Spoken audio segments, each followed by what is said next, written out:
अग्निवीरांसाठी मोठा निर्णय। आता सीएपीएफ आणि आसाम रायफलमध्ये माजी अग्निवीरांना 50% सवलत मिळणार आहे। ही सवलत नेमकी कोणासाठी आहे, पात्रता अटी काय असणार आहेत, आजच्या व्हिडिओमध्ये आपण आज जाणून घेऊया।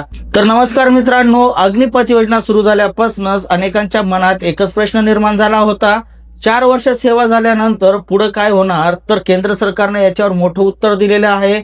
केंद्रीय गृह मंत्रालयाने माजी अग्निवीरांसाठी मोठी घोषणा केलेली आहे। चला हा निर्णय आपण आज समजून घेऊया। सर्वात आधी जाणून घेऊया हा निर्णय नेमका काय आहे। केंद्रीय गृह मंत्रालयाच्या निर्णयानुसार 4 वर्षांची सेवा पूर्ण केलेल्या माजी अग्निवीरांसाठी सीएपीएफ आणि आसाम रायफल्स मधील कॉन्स्टेबल म्हणजे जीडी आणि रायफलमन भरतीत 50% जागा राखीव ठेवण्यात येणार आहे।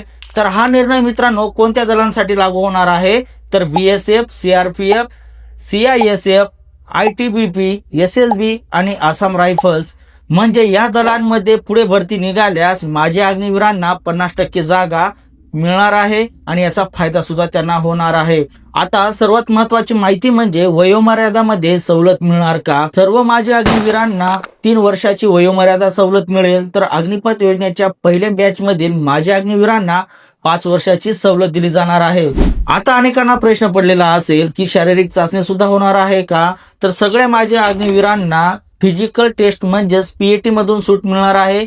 मात्र फिजिकल स्टँडर्ड टेस्ट, वैद्यकीय तपासणी, लेखी परीक्षा आणि भरतीतील इतर नियम लागू राहणार आहे।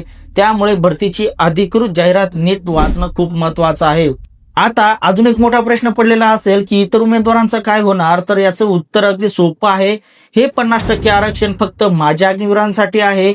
उरलेल्या जागांसाठी इतर पात्र उमेदवारांची भरती नेहमीप्रमाणे सुरू राहणार आहे। मात्र भरती कधी येणार, अर्ज कधी सुरू होणार आणि इतर अटी काय असतील याची संपूर्ण माहिती संबंधित भरतीच्या अधिकृत जाहिरातीवरच अवलंबून असणार आहे। अशाच भरती प्रक्रियेच्या अपडेटसाठी आपल्या चॅनलला सबस्क्राईब करा।